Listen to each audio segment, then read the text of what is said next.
Basically, diversity is a code word for anti-meritocracy. Diversity is a code word for racial preferences. I didn't realize you used to be a liberal. When I started doing journalism in New York, I knew nothing. I saw the poison of big government, the insanity of welfare on demand. The students that are let in with lower scores have to retake medical licensing exams numerous times. Wait, they're taking that same exam again and again and again? Sometimes 5, 10 times, and sometimes they never pass. Heather, welcome back to PragerU. It's so great to have you here. It's wonderful to be with you, Marissa. Thank you. Heather, anybody who is living under a rock may not know who you are. I hope not. The rest of us call you the I told you so person. You don't say I told you so, but you told us so on so many things. I remember when I first met you, it was the narrative of BLM and police brutality, and you warned us. And then you started talking about DEI and what is going to happen in medicine and academia and the arts, and you warned us, and you were right. And now you're continuing to warn us about very, very important things. And so I look forward to this conversation because people are going to come out of this really armed with a lot of facts and depressed, but we're gonna find a way. Truth is liberating. So exactly, yes. We're going to liberate people with truth. So let's start with just your background. How did you become this person with discernment and instinct to kind of put your finger on this big cultural issue and say, you better pay attention to this because we're going to pay a heavy price? Well, I was fortunate to have a very good, solid education.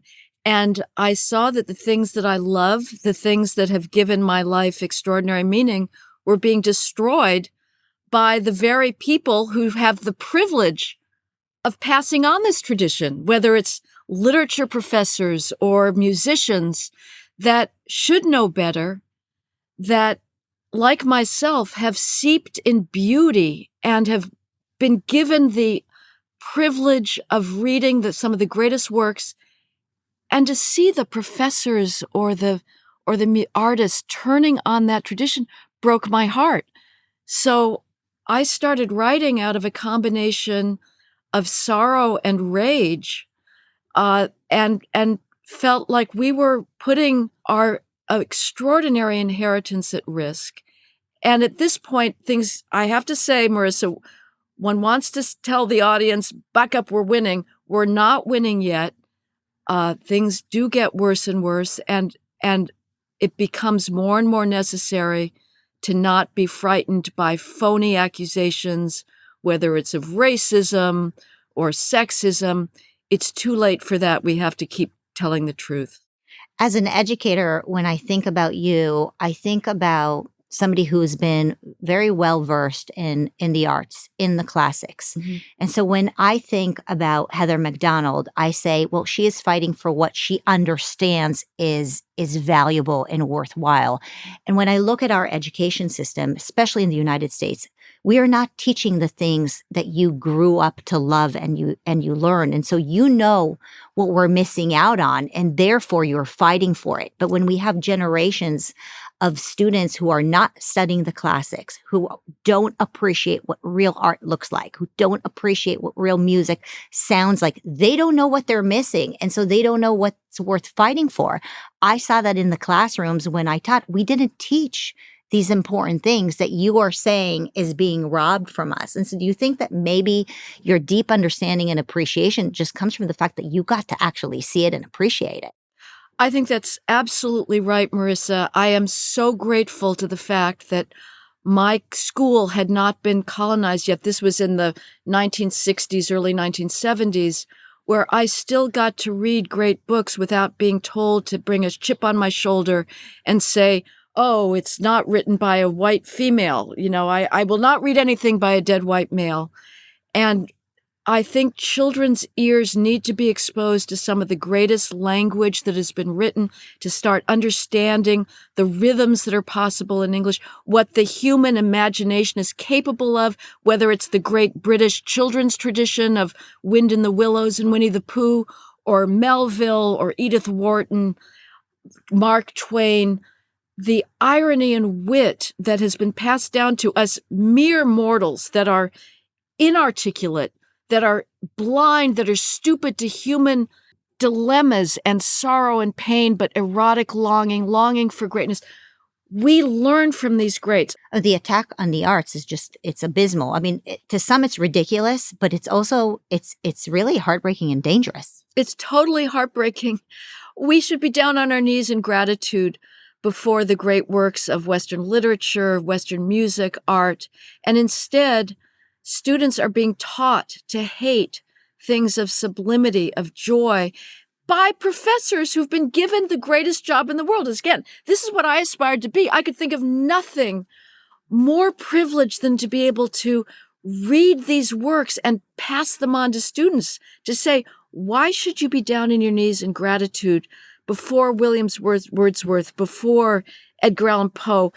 And instead, these professors are turning on their own traditions and are teaching them that these are works that you should disparage and that you can happily, without any kind of second thoughts, graduate from college without having been exposed to.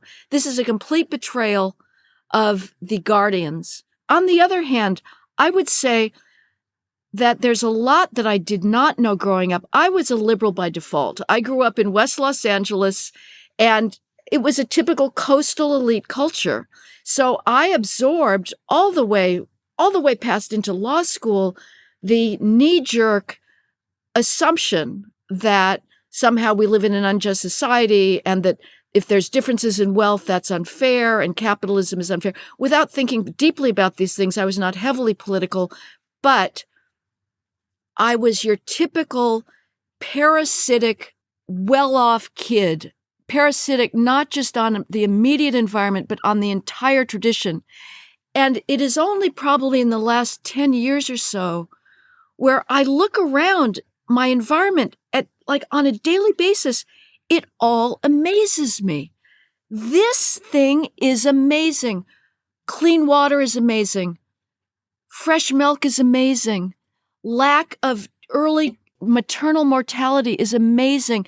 Every single material in our world, some materials engineer someplace crafted that thing. Plastic bags. I'm really going to break a taboo. Oh. They are amazing. Plastic. How dare you? How dare you, Heather McDonald? But anyway, one can overcome the blindnesses that are part of the decadence of an affluent Western society and start to see greatness that you didn't even appreciate before. I didn't realize you used to be a liberal. So Yes. What happened? Was there a moment of transformation for you? Well, I was always a very serious student. I always loved studying. I was the student in this library, not doing the partying, which is boring, but still I'm very grateful to having been given that opportunity. So I had aspired to be a professor of comparative literature and was picking up languages. What started happening to literature after I left was in graduate school was the rise of feminism, multiculturalism, Black studies, identity politics, which was worse because yes, it was telling students hate the past. It was giving students an easy excuse for their ignorance that this was a past that is white male and therefore inherently corrupt and oppressive. So that started getting me very angry, even though my political inclinations were still, just as I say, a dopey, mindless liberalism. I also was always against attacks on meritocracy. So I never was in favor of racial preferences. So that was also turning me.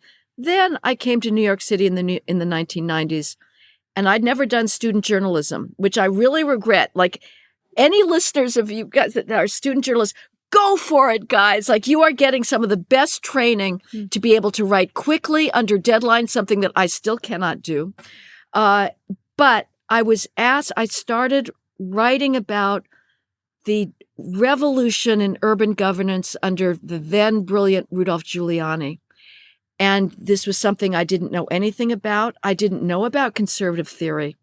I'll confess, I didn't even know what National Review is. I'd never read commentary. I'd been completely innocent. as a product of the coastal elites, Sure. of the conservative discourse. I learned it on the ground through empirical work. I saw, not through any pre-existing conceptions, the poison of big government, the insanity of welfare on demand, of asking nothing, of people getting a government check. I heard from welfare mothers, they should have started this welfare reform decades ago. There's welfare mothers that are so lazy they won't even change the 40-watt bulb. There's welfare mothers that are having more children to get a bigger check. Just what the Republicans were saying, and I was hearing it on the ground. So that physical, daily, empirical experience with the failures of great society programs and a better way to do things, which now we thought in the 90s, the transformation of New York was so profound and so unexpected, we never would have thought it would have been so fragile and evanescent. And it has all been thrown out now. And New York at present is worse than when I came in the late 80s. So anyway, that was how I became a self-conscious conservative after having not really thought about those matters.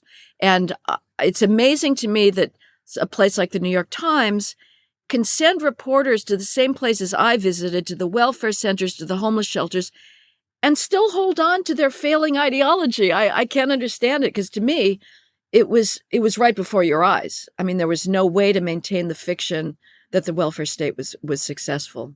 Well, because I would imagine that so many of these journalists are actually ideologues. And when you say that people should go and get a degree in journalism, I don't know. Not a degree. No, not a degree. Or a training. A journalism degree is completely bogus. Yeah. No, here's what you do in college. You read great books and Right. you learn the periodic table to the extent you can handle physics or physics for poets, which is even more than I could handle. Right. Do that. You have to at least understand the beauty of the scientific method. But your main experience should be, these are 4 precious years to cram into my empty noggin as much greatness as possible. Marketing degrees break my heart. Journalism degrees break my heart. That's not, no, I'm saying Yeah. be a journalist. Write for your student newspaper. You don't need a journalism practice. degree. Get the actual practice trade. of actually reporting on something and trying to work under deadline. To Completely. craft. It's the best way to work. Did you ever do student journalism? I mean, under Dennis Prager for the last 13 years, I never did journalism, but I've always been a curious person. And like you, That's I right. started experiencing things. And so I started speaking out. And you know what? The best way to learn something is to just do it 1,000 times. Right. You just And get to better. realize your ignorance. Like Yeah. that's was my value added, is I knew when I started doing journalism in New York, I knew nothing. My only value added was being willing to go out and do the footwork and talk to people. Journalism is an excuse to make up for your vast ignorance about the world. So that's really fun. So yes, curiosity helps. The best journalists are the non-ideologues, right? The ones who are actually willing to seek truth and actually seek it and not show up and write the truth that they want to hear. Well, that's very hard to overcome your prejudice. I mean, I'm very conscious of our cognitive biases, that we do select the facts that confirm what we already know. How you get to those biases in the first place is sort of mysterious, but I try and stay an open mind, but I have to say there's certain things that I've made up my mind about. You're not going to be able to talk me into any proposition, for instance, that the police are the big threat facing Black men. It's just not true. So I don't care what sort of bogus study you're going to show me. That one's off the table. Well, you investigated enough and know your stuff. I'm curious about DEI, because our friendship started really with this issue of DEI. Now people are talking about DEI all the time. When we started talking about DEI, they didn't quite know what we were talking about. And so is DEI a new thing? Like, what's the history behind it? Is there a nefarious puppeteer that is trying to take America down through this DEI woke mind virus? Or is it just sheer stupidity that's getting out of hand?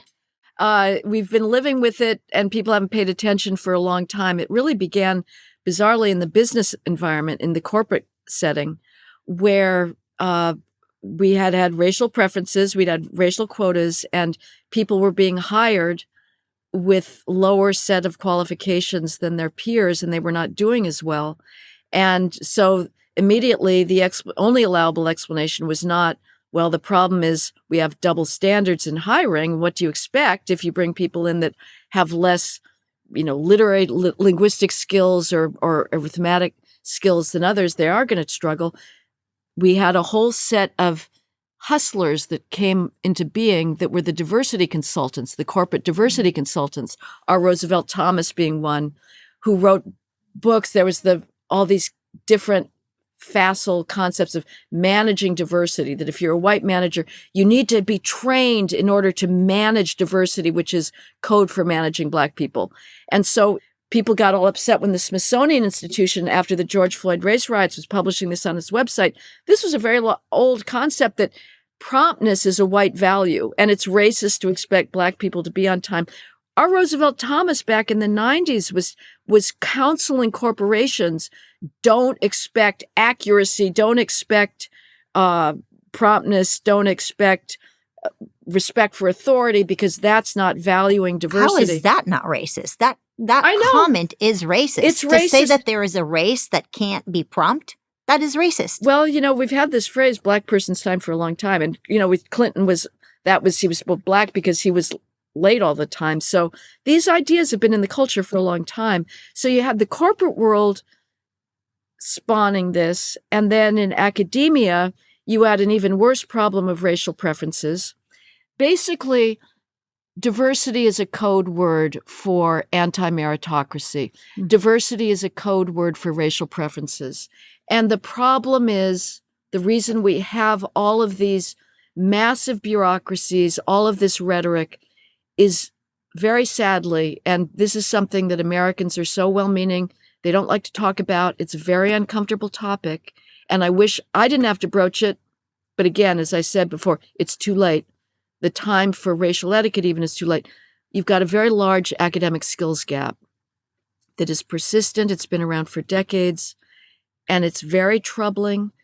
66% of Black 12th graders do not possess even partial mastery of the most basic 12th grade math skills, such as being able to do arithmetic or read a graph. The number of 12th grade Black students nationally who are proficient or advanced in math is too small to show up statistically. These are huge, huge gaps. According to the ACT, only 3% of Black high school seniors are ready for a STEM degree. What this means is, when you go to Google and you say, if you don't have 13% Black engineers, because that's the proportion in the population, you're racist. Well, wouldn't they say that the reason these numbers, the performance numbers, are so low is because our institutions are racist and they're not giving enough resources to these inner city communities, which are likely Black, and therefore they're underperforming because they're quoting the same numbers that you're quoting. They don't quote it. No, they will not admit that. I mean, but they'll say, rare. But it's because they're not getting resources and because our institutions are racist. And so we're not supporting them with what they need because they should be able to pass all the STEM tests. They should be able to. And the reason they're not is because America is not providing them with the resources and the opportunities to get there. That's what they would say. Right.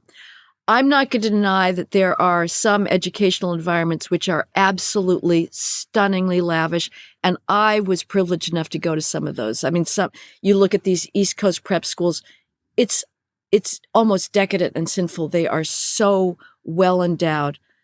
But when you look at per capita funding for public schools, there is no correlation between per capita funding and outcomes. Title I is a federal welfare program for schools that ladles taxpayer dollars. It takes it, sucks it up from local taxpayers nationally, sends it to the Department of Education, lots of bureaucratic spending taken out, and then funnels it back to so-called, poor, under-resourced schools.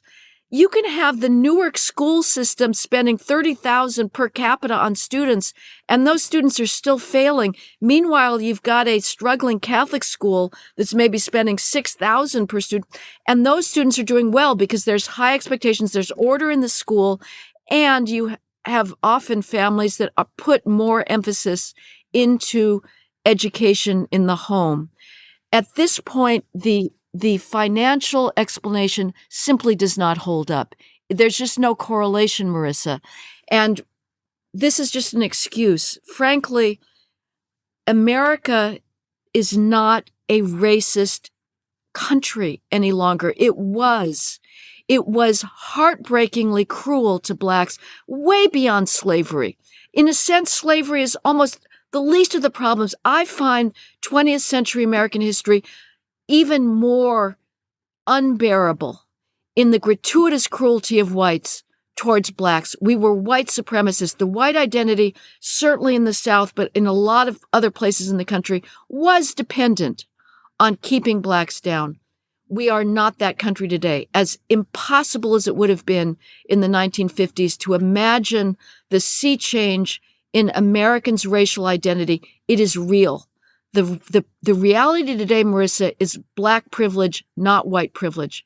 I will believe in white privilege the first time I see a Black student put his race down as white when he's applying to college because he thinks that being white will give him an advantage. The reality is the opposite. If you're a heterosexual white male today, you are the last person that's going to be admitted to medical school, to law school. You will need SATs, LSATs, MCAT scores, the medical college admissions tests that are 100%, 200% better than Black students. If you presented their qualifications, you would be automatically rejected.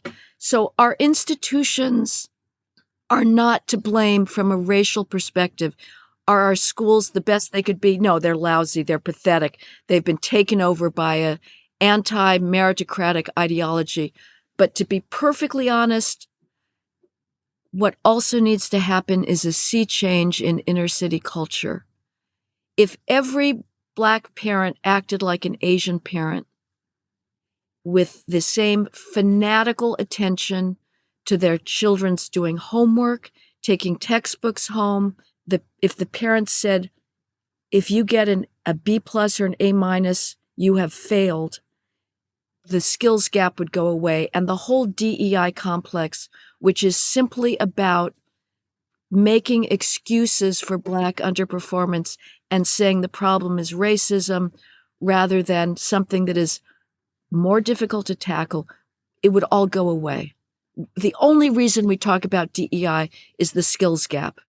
So I want to talk a little bit about medical school because you mentioned some of the numbers. I looked into some of the numbers. I've actually spoken to some people who are sitting on some of the most prestigious universities in the United States who look at the applications that are coming in, and they are basically told, you mentioned the MCATs, they're basically told that if it's a minority, they can come in around 31 score, but if it's Asian or white, they need to come in around 39, right? And so somewhere there is an average over there, which, that is effectively racism, right? Treating one race differently from another race.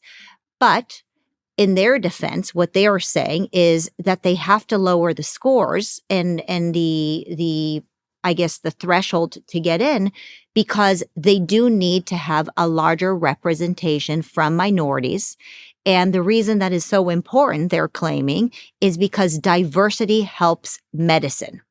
A more diverse medical healthcare system is a better healthcare system. That is the claim. And so given that these kids are coming from underprivileged schools where the parents are not maybe as involved, or they can be involved because they're all working or whatever it is, we need to lower the threshold so that the kids who actually want to become doctors can get in. What's your answer to that? Well, first of all, a lot of your listeners are probably thinking they get in, they get the remedial help, and they catch up. Yeah. There was a false impression of lack of skills. It was just because they didn't have the training. It never happens. They do not catch up. Not only are we lowering the standards of admission for Blacks and Hispanics, we are lowering the standards of qualifying doctors because predictably, if you let students in with inadequate academic skills, they fall behind, they learn less, they can't keep up in their classes. And so the gap continues. And so they're also failing the licensing exams disproportionately in the same degree that they fail the medical college admissions test. There's never a moment of reckoning where we say, from now on, we're going to a colorblind standard of achievement. We have double standards in licensing. So now, 2 years ago, the first step of medical licensing is what's now called step 1 of the medical licensing exams that's taken after the second year of medical school that tests, have you learned anatomy? Have you learned physiology? Have you learned drug interactions so that if somebody's on a cancer drug, you don't want to give this particular type of diabetes drug because they're going to have a heart attack? Have you learned these basic processes of how the body works? That score was being used for hospitals to select their residents, the in-house training that medical students get in their third year to really get hands-on clinical practice. Black students were doing very poorly in step 1. Rather than rethinking admissions and saying maybe we should be more selective and actually make sure that we're only admitting students who will succeed and not fail, we decided to get rid of the grades, so that the hospitals choosing their residents now go blind. It's just pass-fail. So it's a very crude distinction, pass-fail. There's a lot of difference between the pass at the high end and pass at the just squeaking by end, but now they're all treated the same. So you're saying that it's possible that some of the medical schools are actually graduating doctors that are not competent? Do we believe that there's differences in knowledge and skills, or do we not? If we don't believe that tests measure something, we should just do a lottery for everything. Why not just come to this room and we'll use your text and we'll do a lottery and we'll say, well, we can all do medical science. Why should you test our skills? Of course it matters. And of course, if you lower the bar, you are going to get doctors who are not as competent. There are mass data studies that have shown this. The students that are let in with lower scores have to retake medical licensing exams numerous times because they can't absorb the material. There is a correlation between the number of times a medical student has to take a licensing exam and the rates of malpractice and patient death. Wait, they're taking that same exam again and again and again? Sometimes 5, 10 times, and sometimes they never pass. Can you imagine somebody having to take an exam on your brain or on your surgery again and again and again? I mean, how is that okay? Well, you've actually done an insight that apparently eluded the medical profession for years. Back in the 1990s, a wonderful husband-wife pair of researchers, Stefan and Abigail Thernstrom, wrote a book about the problems we have with our racial politics and policies that was a response to a very influential and very misguided book called Shape of the River. And the Thornstroms noted that a doctor who has to spend a lot of time again and again going over the same material just to pass his licensing exam is very unlikely to be able to keep up with developments in his field. Of course, it shows lack of instinct and lack of ability to discern. To discern and to absorb new material. And so this was kind of obvious to them. And there was a doctor, again, this has been going on for a long time, Marissa. We're only now, enough people are paying attention. In the 1980s, there was a Harvard medical school professor who wrote a completely anodyne op-ed in the Journal of American Medicine Association, JAMA. And he said, I understand that doctors believe that they have to wage a social welfare crusade and they want to be liberal, but their primary obligation is to the safety of their patients, and that means they need competence. And he said, I think we have gone too far in the social justice side of things. And he talked about anonymously a student that failed a licensing exam 5 times. The licensing exam was then being used by his medical school to credentialize students to say you can graduate. He failed it 5 times, and the school decided to graduate him anyway. It turned out later that this was a Harvard student, that this guy, Bernard Davis, and he's written a great book, which you can order, about the medical diversity boondoggle, among other things, he was viewed as a pariah when it came out this was Harvard, or even if it hadn't known it was Harvard, but if he was talking about against racial preferences, Bernard Davis's career was basically over because he had spoken the truth about the fact that racial preferences are not a benefit. You are harming their beneficiaries. You are setting them up to fail, to at least to struggle, to go through psychological difficulties of not being competitively qualified.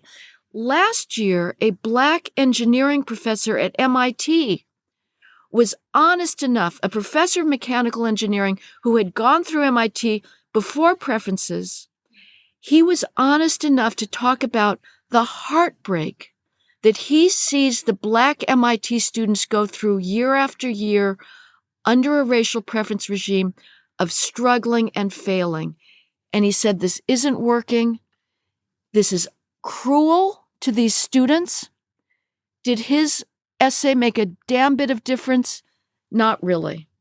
Right, because you're referencing the fact that now medical schools are paying so much attention to their essay, and the essay is about diversity, equity, inclusion, their lived experience. You mentioned the JAMA research, right? So I'm actually holding it in here in this packet here, and one of the things that they say in this research is that diversity is very important in the medical field. Because if you are of a certain color or of a certain background, let's say you're Latino, you're likely to be a better doctor for somebody of the same color.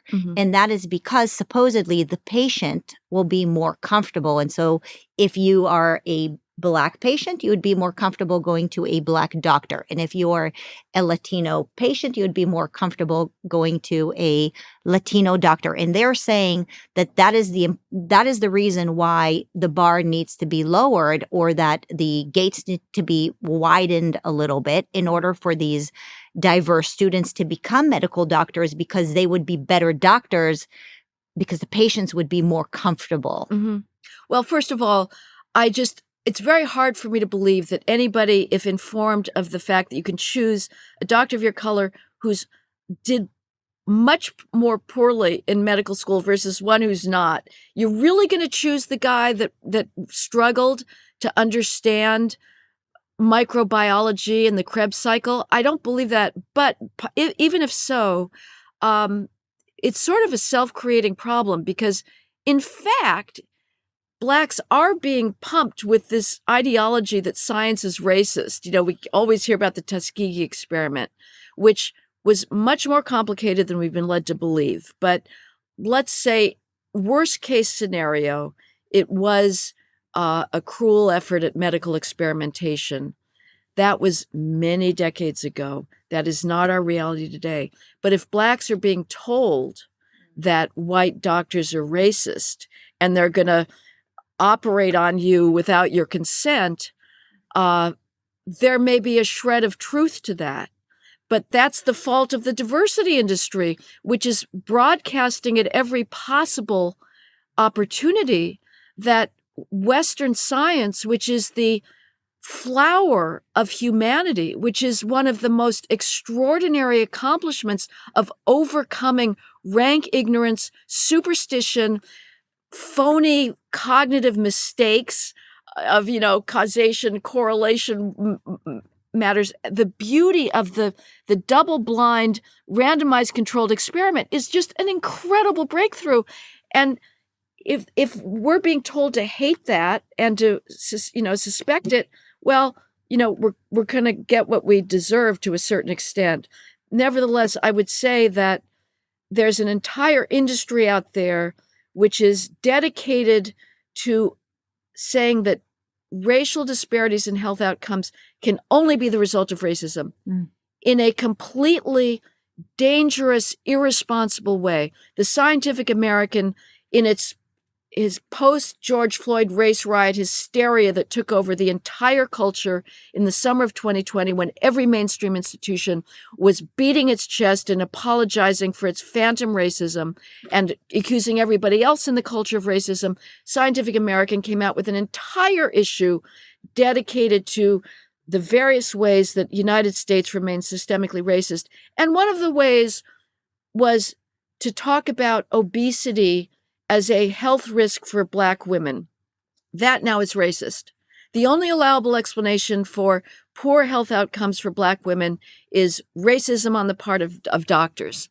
And of course, this is completely counterproductive because for all of us, Americans' behaviors around health are abysmal.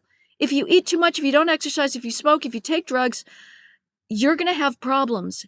And for us to pretend that none of that matters is against the Hippocratic Oath. But doctors in medical schools, these medical schools are total left-wing factories now.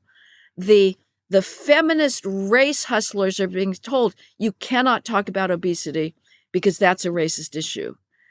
So we are giving precisely the wrong address. And as far as the racism of saying a Black patient needs a Black doctor, it is such an insult to doctors. When I've written about the medical profession, now they may all be self-blind to their own failings and prejudice, but you can talk to doctors and they say, there is no way that I am treating my patients differently. I care about all of my patients. The reason I went into medicine is to save lives. The idea that I'm giving, better medication to white patients or better painkillers to white patients than Black patients, it's just not true.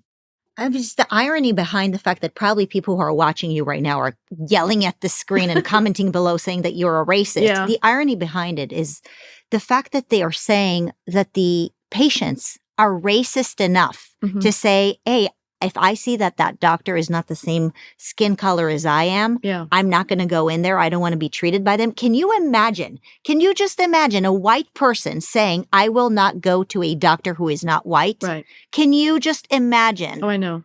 But the fact that any other race can say that, why would they say that? Why are they believing that that patients are racist? Why are they believing that? Well, they're believing it because the culture is pushing this garbage on them from cradle to grave. Right. And the culture is so well-meaning in a misguided way that it is setting up as the only allowable explanation for ongoing troubling racial disparities is racism. That is the only allowable explanation. If you are in a university setting and if you talk even confidentially with sorrow and heartbreak about the struggles that your Black students are experiencing because of racial preferences, you will be fired. It's a total taboo. The hilarious thing in this post-Hamas hysterical moment when the left says, oh, we can't condemn these protests because of our incredible dedication to free speech. We as universities are these bastions of free thinking. In fact, if you question on a university campus the ideology of endemic, ubiquitous white supremacy, if you question that, your career is over. There was a law professor at Georgetown Law School, a clinical professor, who had a private Zoom conversation with her fellow teacher, lamenting the fact that year after year, her Black students weren't doing as well. And somehow this private Zoom conversation, and this was a conversation to try and figure out what they could do about it. She got fired. This was not even public remarks, and it was the truth. This happens again and again. The fear of the truth is that great that the people who speak it privately must be banned. Before we move on the issue of race, because I think it's just been such a huge part of our lives in the last few years, is how do we help these inner city communities? How do we see more successful doctors of color and Latinos who are coming in here and want to succeed? How do we have equal opportunity for everybody so that we can get the best doctors and possibly have a diverse array of doctors, but not choose them based on diversity, but choose them based on merit. How do you envision doing that? Stop tearing down the standards. The standards are not racist. We have to stop apologizing for expectations of excellence and stop having double standards. If you tell a student from the time he's aware that he's not going to have to meet the same standards as white and Asians, guess what? Why should he try? I remember in the 90s, the New York Times, when people were first waking up in a little itsy bitty way to the reality of racial preferences in college admissions. People had been paying attention, knew this was going on for a long time, but it was finally little bits of data were trickling out. And the New York Times wrote a story and it talked to some Black students, and they were quite overt about the fact that, well, I know I don't have to do homework to the same extent because I'll get admitted to college anyway. This is well known. High school students are not stupid. They're all comparing each other's SATs. They're seeing who got into which selective colleges with which SAT scores and who didn't. Yeah, well, of course, many of them are actually now faking it. They're pretending to be of color. I mean, a few years ago, that guy VJ Jojo, who was an Indian guy, he chopped his eyelashes a little bit and pretended to be Black, and he actually came out with a book called Almost Black. Right. And that's how he got into medical school. As I say, I will believe in white privilege when I see a Black student putting himself down as white. Instead, what you're going to have, every white male, if he could, would put himself down as Black. Why wouldn't you? That's your key to success. But if you want to help people, you do not lower expectations. These are cliches. We've been saying this for decades. Nothing changes. But to bring up the cliche, soft bigotry of low expectations, George W. Bush, it's true. At this point, the bad news is, to be perfectly honest, there's not a hell of a lot of stuff that we haven't tried in other respects. We've done the social services. The conservatives have their answer for closing the skills gap, vouchers, charter schools, school choice. Liberals have their answer, more school spending. We've been trying this for 60 years, Marissa. It hasn't really been working. This has been the problem of social policy in the United States. The core problem behind much else is the skills gap. And right now, I think the emphasis has to be on internal cultural change. Stop making excuses for Blacks, and Blacks have to stop making excuses for themselves. We need to empower. But all of this we've been trying. There are some incredible Black voices out there, have been for decades, that speak about high expectations, that are unwilling to accept excuses for criminality, for disrespect for the police, for law and order. Those voices need to be empowered. But you do not help people by tearing down standards and telling them that the world is stacked against them. There was nothing more enraging than the Biden speech at Morehouse College, where he said, why should Blacks believe in democracy when they're being killed? The implication was, you don't need to be too hip to our present discourse. The fill in the gaps is when they're being killed by whites. That is complete lie. Blacks are killing each other at enormous rates. Yes, Blacks die at 24 times the rate of whites. Blacks between the ages of 10 and 24 die of homicide at nearly 25 times the rate of whites. Is that a problem? Is that a civil rights problem? I would submit yes. If you're a Black Lives Matter activist, I would be concerned about that problem.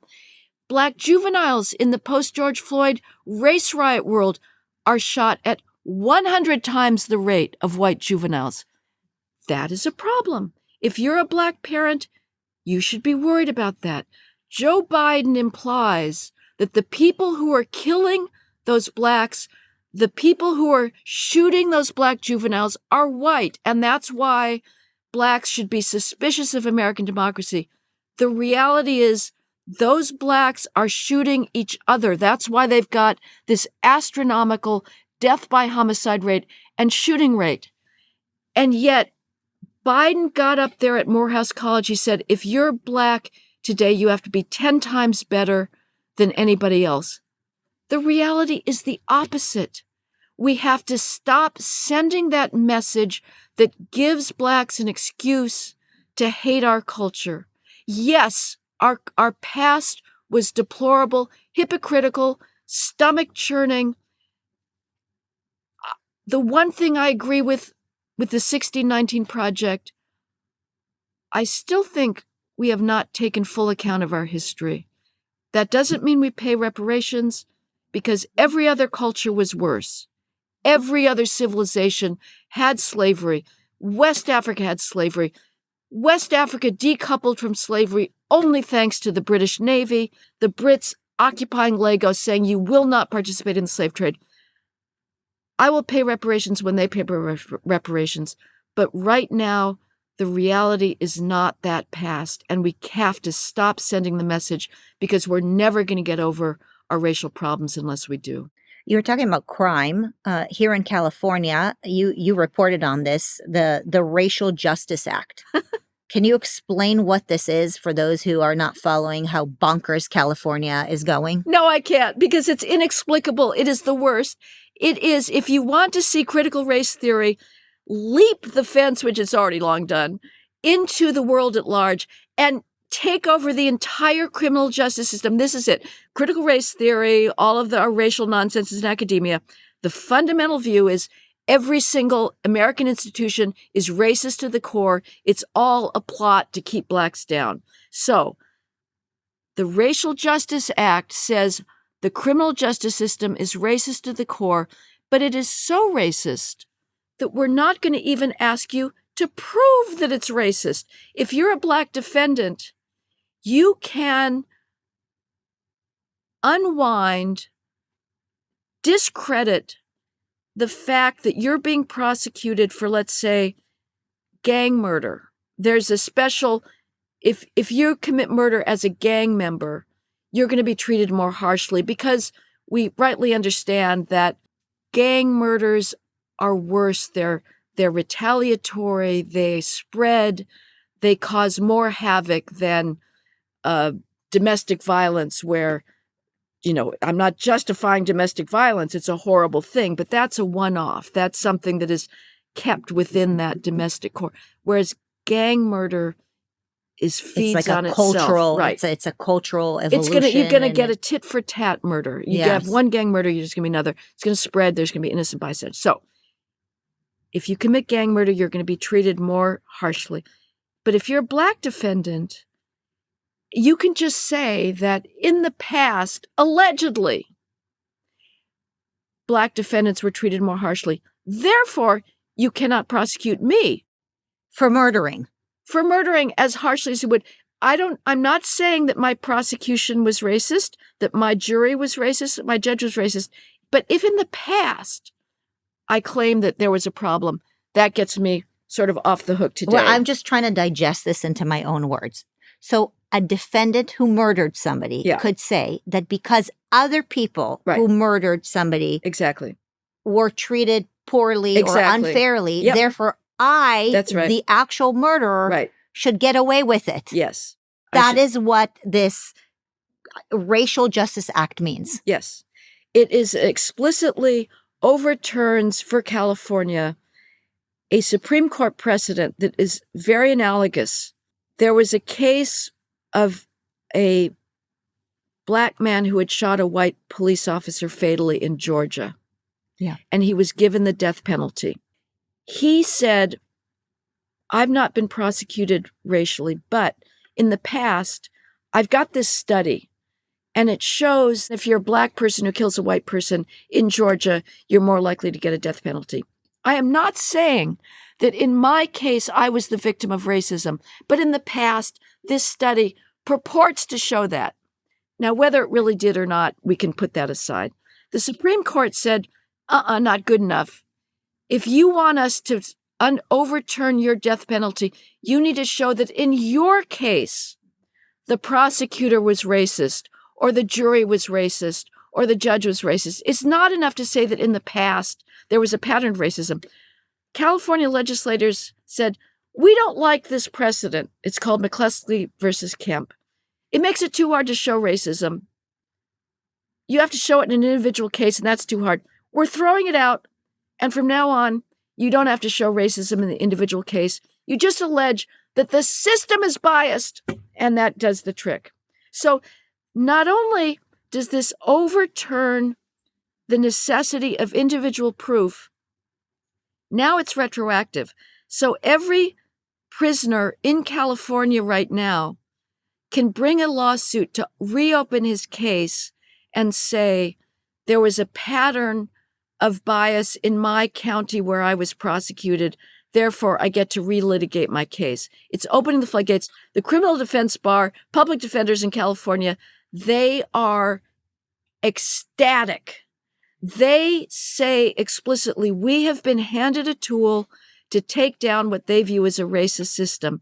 They are flooding, they are suffocating, they are burying district attorneys' offices with data requests for 10 years worth of data so that they can produce these phony statistical studies.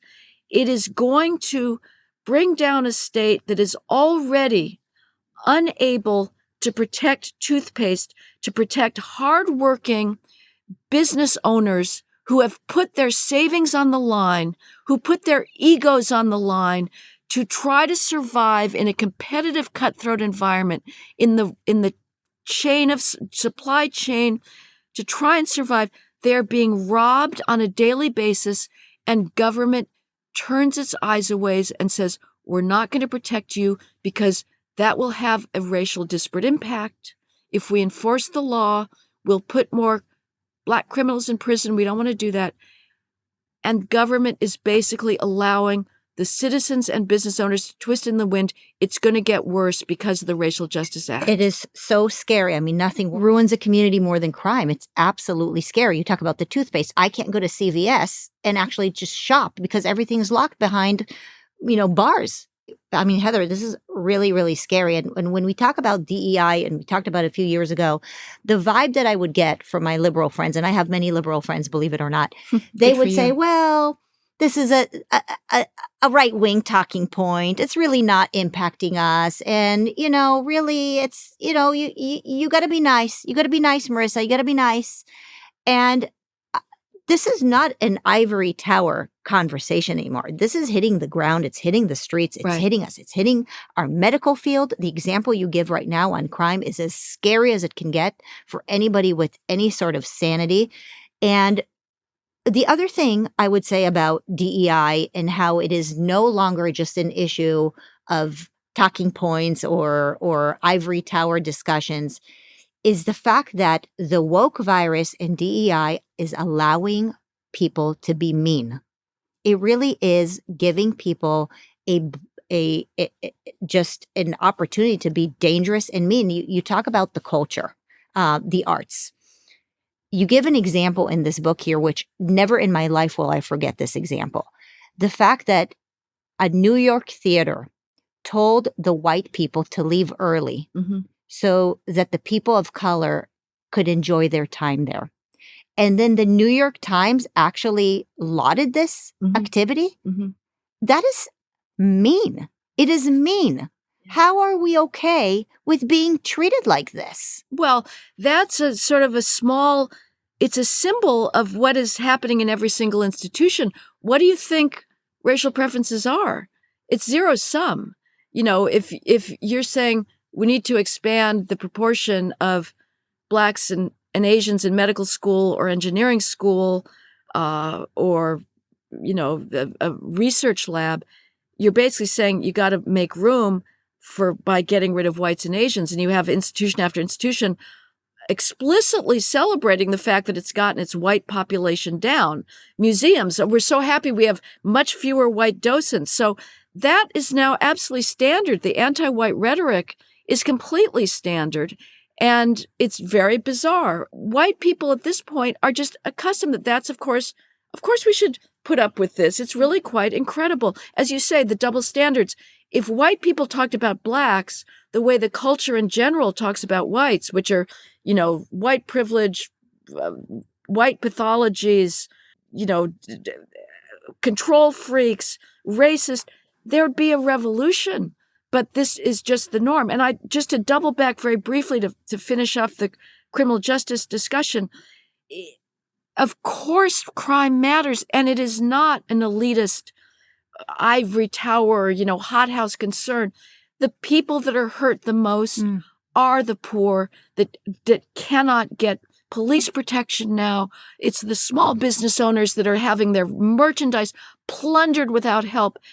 But if you're confused by what's going on, if you're aware of the fact that everywhere, progressive prosecutor after progressive prosecutor, whether it's Alvin Bragg in New York, and believe it or not, there are things he doesn't prosecute, even though he goes like crazy after 34 alleged business felonies of Trump, but he actually mostly doesn't prosecute, or George Gascon in Los Angeles, or Kim Foxx in Chicago. Again, it's all because of disparate impact. Everything that is weird and mysterious and just unfathomable in the criminal justice system today is because if we enforce the law, it will have a disparate impact on Black criminals, not because the law is racist. It is not racist. It is because the crime problem is so high. That's what we have to solve. Again, do not tear down the standards, whether it's meritocratic standards of college medical school admissions or behavioral standards saying you don't get to beat up old ladies, sucker punch them. You don't allow to do flash mobs of marauding down the Magnificent Mile, Michigan Avenue in Chicago, pummeling people. You don't get to do that. The standards are not racist. It's the behavior that has to change. The criminal behavior has to change. Keep the standards and expect everybody to live up to them. And so, yes, the disparagement of whites and of a civilization that has nothing to apologize for because every other civilization engaged in the same imperialism, the same colonization, the same slavery as ours. I will not apologize until those civilizations apologize as well. Probably one of the most important things I wanted to talk to you about is what you're warning us about next, and that is the attack in the universities on Western civilization. Yes. This love affair that American students are having with Hamas right now. Just what is going on, Heather? Like how are American kids marching for a terrorist group, Hamas? How do you explain this? It comes from such rank ignorance that they do not know what the rest of the world looks like. They have been given, the only thing they know is it's been drummed into them that they are part of a guilty culture. And anything that is part of the inheritance of Western civilization, which historically it came out of Europe. Europe was demographically Caucasian. That's just the reality. China was demographically Chinese. That was the reality. Africa was demographically Black. That was the reality. Our civilization was white. That doesn't make it guilty. It's but simply, what does that have to do with Israel and because Hamas? Anything that they see as outside of Western civilization is now, by definition, a victim of that civilization. So Israel to them is part of the West. Part of the West. And therefore, what is opposed to Israel is by definition virtuous. And so if Israel is fighting against terrorists who are not the West, those terrorists must be, because they are in a binary relationship with Israel, victims and virtuous. And so it is a very simple formula with which these college kids now approach the world. Anything that falls under the Western camp, evil. Anything that falls outside the Western camp, good and virtuous and can do no wrong. And so Israel is now the epitome of Western success. It is meritocratic. It is competitive. It is economically successful. It has mastered poverty and paucity and a harsh desert climate. It has created a successful economy. It is now, because of that, evil. And anything that is fighting Israel is good. It goes no further than that. You know as well as I do, and anybody knows, these college students know nothing about Middle East history other than a few potted phrases that's been given to them by their anti-colonial studies classes.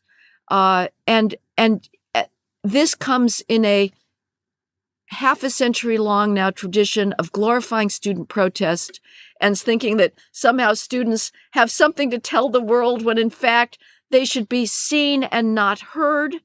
There is nothing that students know about the world that has any value whatsoever. One exception, Tiananmen Square massacre. Like once in a 50 years, students are right about something. They were right about communist China. But basically in the West, I can think of very little. The students were right about the civil rights struggle. They were right there too. But we went way overboard of glorifying student protests so that now, I remember in the 90s, these aging baby boomer professors would say, gee, where's all the student protests? These students are way too passive. That's a good thing. If they'd been studying, which they weren't doing, they were partying. But basically, the less we hear from students, the better our culture will be because they're total ignoramuses. They're privileged. They live in a cocoon. They have no idea of the centuries of success and how lucky they are to live in America. It's kind of interesting the way you put it, that the culture really takes the cue on what to do from our college students who are in their 20s and have basically no life experience. When you put it out that way, it actually, it's like, Heather, I think you got it right. But what is so fascinating to me, and I want to just harp on this for a minute because I don't think anybody has put it the way you put it. The fact that these American students are so upset with Israel is because they associate Israel with the West. And so therefore they're supporting Hamas because Hamas is anti-West and anti-Israel, which is why they don't give a damn when there are Christians in Africa who are being massacred. Mm-hmm. They don't care about the Muslims in Syria who are being massacred. They don't care about the Yazidi girls in the Middle East who are being massacred. You have millions and millions of people around the world who are being massacred by non-Westerners. And so therefore it's okay. Right. But when you have a war between a small country that to them represents the West and non-Westernized militias, right? Which is basically what these Muslim Brotherhoods and Hamas and Hezbollah are, our American kids are supporting them. Mm-hmm. It's stunning. It's the same structure here, actually. The victim is an excuse. The victim... It's all fake. It's not about the victim. It's about the alleged perpetrator. So again, if it was Somalis beating up on Palestine, it wouldn't matter. The same thing happens here. Like I asked myself, Black Lives Matter. I thought Black Lives Matter. There are dozens of Black Americans that are being gunned down in homicide every single day. That's more than all white and Hispanic homicide victims combined. Even though Blacks are only 13% of the population, there are more Black homicide victims being killed every day, even though they're only 13% of the population, than all white and Hispanic homicide victims combined. The Black Lives Matter activists say nothing because it's not about the victims. It's about whites. The people that are killing those Black victims are other Blacks. It's the same thing in the Middle East. It's not about the Palestinians. It's about the Israelis. It's hatred for the Israelis because they're white, seen as white now, and they're part of the West. That is how you explain every single puzzling binary dichotomy in our world today. It's not about the victims. Wow. They don't give a damn about the victims. All right. You outline all these names of young kids under the age of 20 who have been shot and nobody knows their name. Children, 1-year-old Black kids after George Floyd, 3-year-olds shot in their beds, shot in their front yard, shot playing on a trampoline, shot at a birthday party, shot in a park, brain dead, killed, heart-wrenching. Nobody ever says their names. I have never heard a Black Lives Matter activist protest once when it's a Black-on-Black killing. I invite somebody to tell me about it. It has never happened. Al Sharpton, Benjamin Crump, the civil rights attorney, so-called, for Black victims, went to Minneapolis on the 1-year anniversary of George Floyd's death. They went to George Floyd Hagiography Square. They did the obeisance to the drug addict. At that time, there were 2 Black children in hospital in North Minneapolis who'd been shot in these barbaric drive-by shootings on life support. One died a girl died a few days later. The boy will be brain dead for life. They didn't show up. They never said their names because they were shot by other Black people.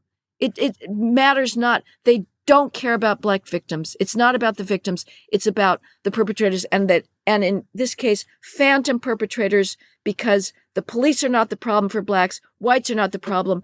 Black criminals are the problem. Lack of fathers is the problem. And there are many Blacks who desperately want the police, who desperately want law and order.